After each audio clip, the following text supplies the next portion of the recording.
G'day. Today I'm going to show you 3 methods of doing the Rubik's Cube without resorting to peeling the stickers off and stuffing up the cube.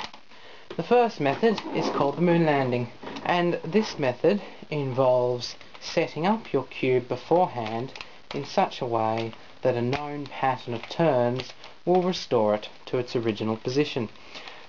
Though this method will not fool anybody who knows a thing about Rubik's Cubes, most people do not and will be impressed with your leap skills.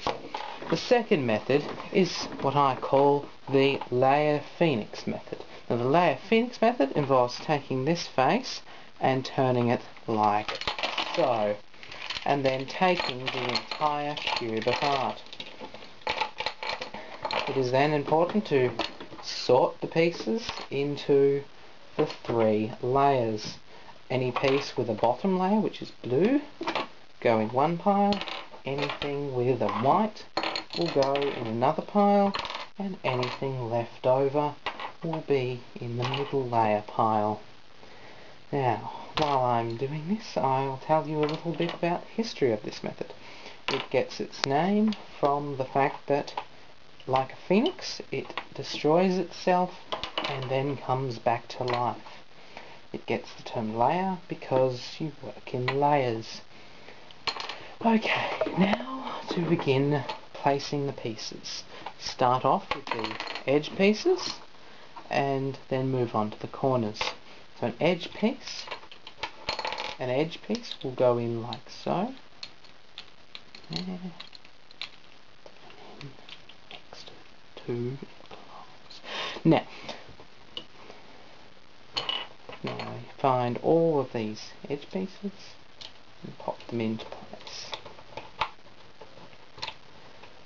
I quite like this method because it involves killing, and I am a psychopath. I go out on weekends and murder random people. Now, if you believe that last statement, then you're obviously someone who will be fooled by the moon landing method.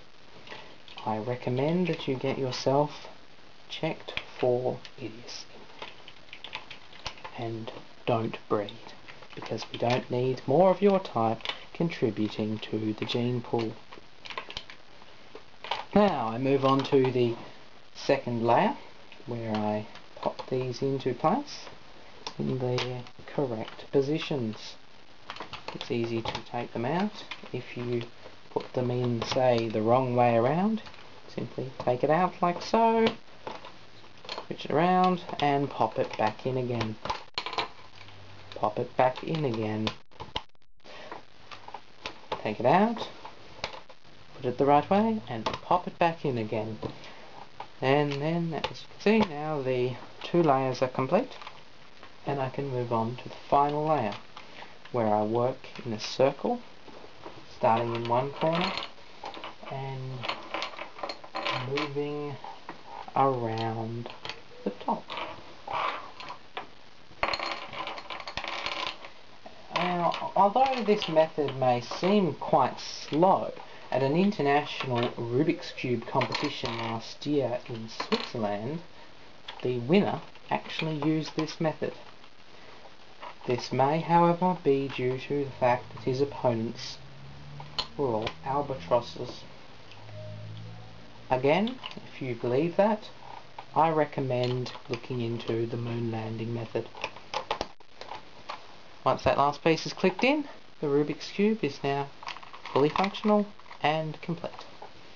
Now, the third method is quite a lot harder to learn. It involves quite a lot of practice, some intelligence, and the ability to look up Rubik's Cubes in Google. Now, if you wish to learn this method, go to www.google.com, type in Rubik's Cube, and I'm sure you'll find your answers. That's right, this method is to actually do the Rubik's Cube as it was intended.